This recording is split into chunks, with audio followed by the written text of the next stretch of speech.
Ezra Levant here for the Rebel.media. I am standing on top of the church in the town of Batnaya in the Nineveh Plain in Kurdistan in northern Iraq. I believe we are the first Western journalists to be in this town since it was liberated from ISIS a few months ago. The town is still uninhabited. If you look around, it looks a little bit like Stalingrad would have looked, bombed out. 80% of the buildings in this town are rubble, either from ISIS or from the Peshmerga and other forces that helped liberate it with American air power.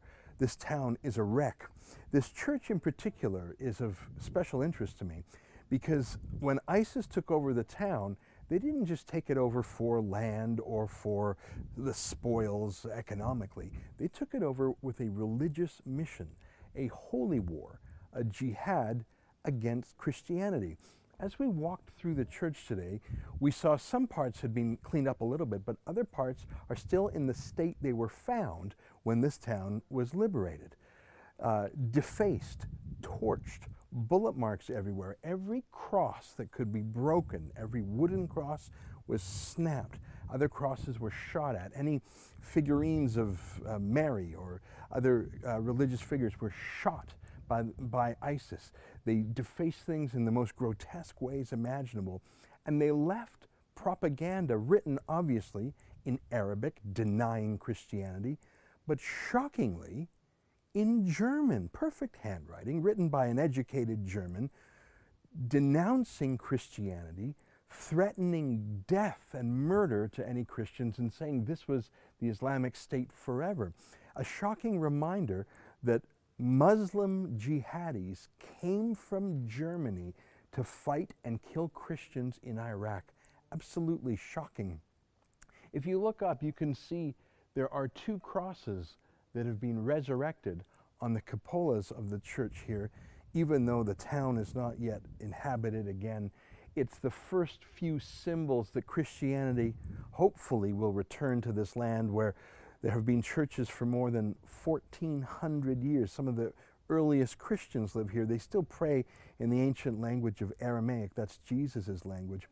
I want to say two more things about the experience of finding this church so desecrated. The first is most obviously that is the point of the Islamic State, to eradicate any infidels and to demonize them and to murder them. The smashed glass made me think that's a Nazi move, or maybe the Nazis borrowed it from Islam, I don't know. Of course, in the 1930s, there were stormtroopers who swept through German cities, smashing glass and torching and desecrating Jewish synagogues. The broken glass is where the word Kristallnacht comes from, crystal night.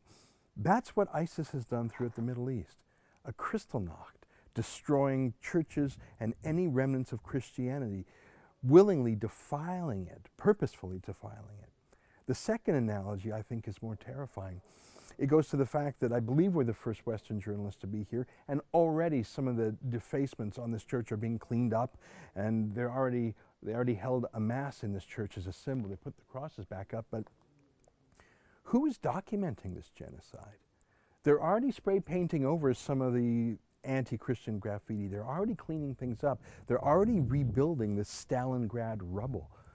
Who documented what was done here? I've been to the Holocaust Museum in Israel called Yad Vashem. I've been to the Holocaust Museum in Washington, D.C. Those are two major institutions dedicated to remembering what was done to the Jews by the Nazis.